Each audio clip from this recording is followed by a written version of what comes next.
अह साळुंके, पुरुषोत्तम खेडेकर, मामद देशमुख, श्रीमंत कोकाटे, प्रवीण गायकवाड, प्रदीप सोळुंके असे कितीतरी लोक हे छत्रपती शिवाजी महाराज, महात्मा ज्योतिराव फुले, डॉक्टर बाबासाहेब आंबेडकर यांच्या जयंतीनिमित्ताने अनेक ठिकाणी व्याख्यानं देतात। त्यांना विचारवंत म्हणूनही पदवी लावली जाते। त्यांचा अभ्यासही चांगला आहे। ते अनेक गोष्टींचं विश्लेषणही चांगल्या पद्धतीनं करतात।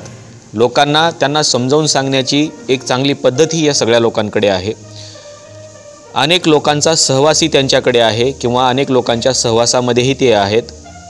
विशेषतः मराठा समाज असेल किंवा परिवर्तनाच्या चळवळीमध्ये काम करणारे लोक असतील, या सगळ्यांच्याच संपर्कामध्ये ही मंडळी असते। येणाऱ्या प्रत्येक जयंतीला, आता 19 फेब्रुवारीला छत्रपती शिवाजी महाराजांची जयंती येणार आहे, 11 एप्रिलला महात्मा ज्योतिराव फुले यांची जयंती येणार आहे, 14 एप्रिलला डॉक्टर बाबासाहेब आंबेडकरांची जयंती येणार आहे, पुढे 26 जूनला राजर्षी शाहू महाराजांची जयंती येणार आहे। या सर्व जयंतीच्या कार्यक्रमामध्ये ही सर्व मंडळी विचारवंत म्हणून पुढे येते। त्यांचा अभ्यास चांगला आहे म्हणून लोकही त्यांना या जयंतीच्या कार्यक्रमाला व्याख्यानासाठी बोलवतात।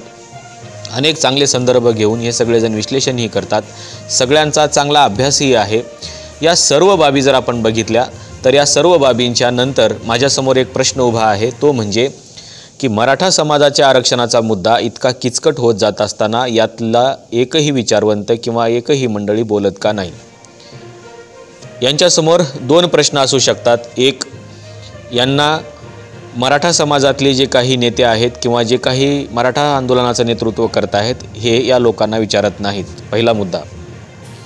दुसरा मुद्दा की हे जरी त्याचं विश्लेषण करू पाहत असले तरीही यांना बोलण्याची संधी दिली जात नाही किंवा त्यांना पुढे येऊन बोला आणि याचं विश्लेषण करा असं सांगितलं जात नाही।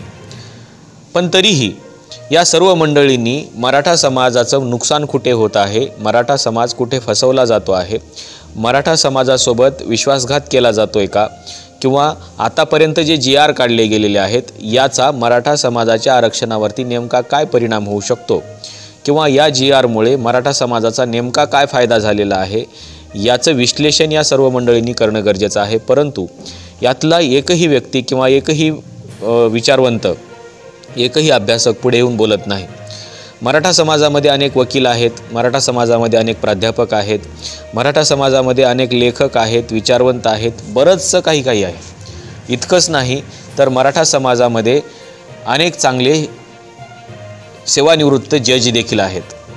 मग यातल्या एकही व्यक्ती या सर्व GRचं किंवा शासन जी प्रक्रिया करत आहे या प्रक्रियेचं विश्लेषण का करत नाही?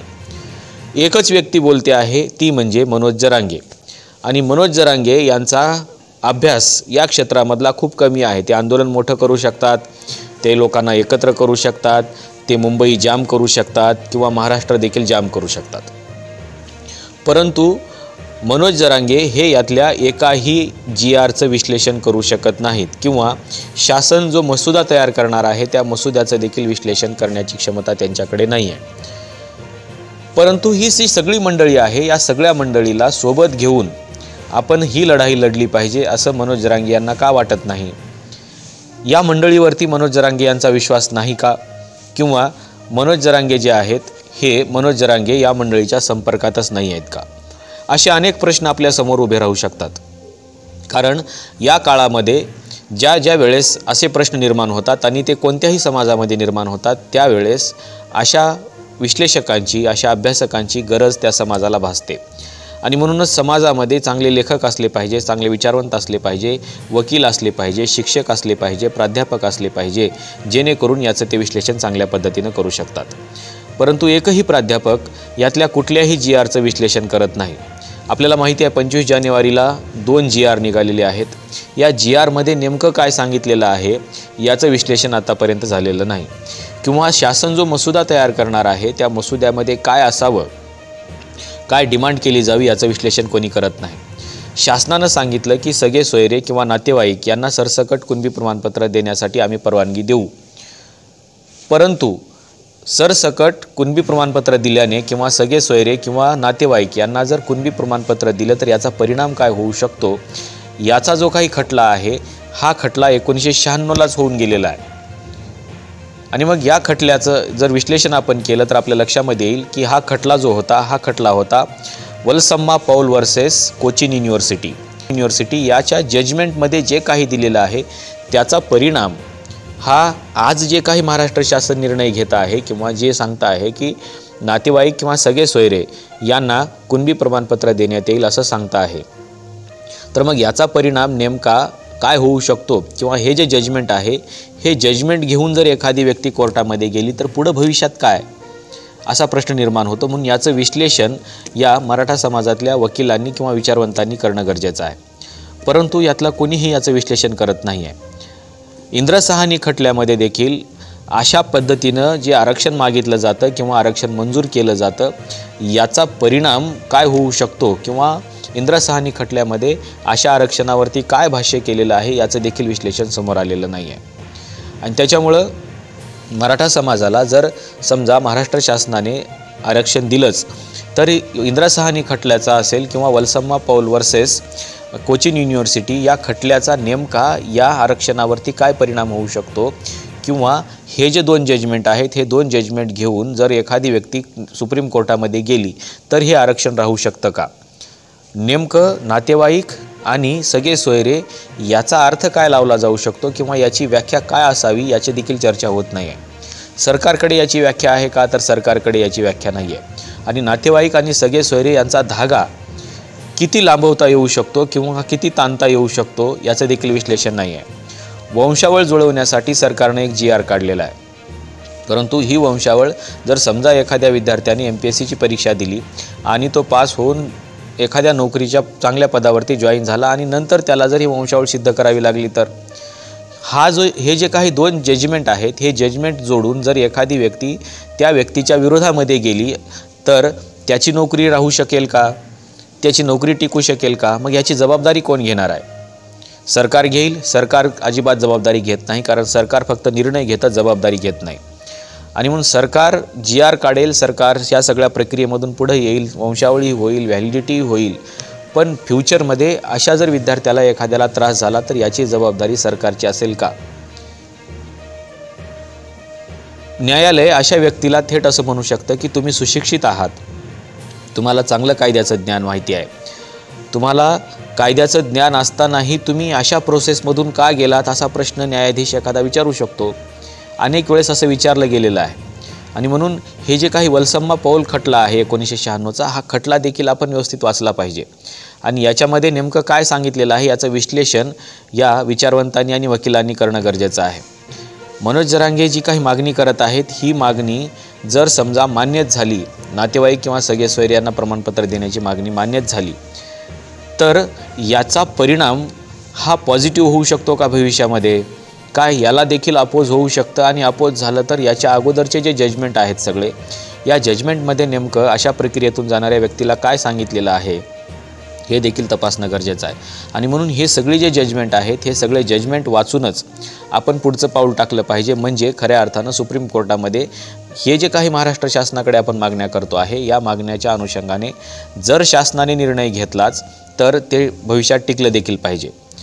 आता कोणीतरी मनोज जरांगे यांना हे सांगितलं असेल की हे जे काही सगळे सोयरे आणि नातेवाईक आहेत हे काही टिकणार नाही आहे आणि त्याच्यामुळं आपल्याला आरक्षण टिकणारं पाहिजे असं ज्यावेळेस त्यांच्या लक्षामध्ये येतं त्यावेळेस त्यांना असं दिसते की आता 10 तारखेपासून ते पुन्हा एकदा उपोषणाला बसणार आहेत। म्हणजे याचा अर्थ स्पष्ट आहे की मुंबईमध्ये जे आंदोलन झालं हे आंदोलन यशस्वी झालेलं नाही आहे, या आंदोलनामध्ये फसवलं गेलेलं आहे।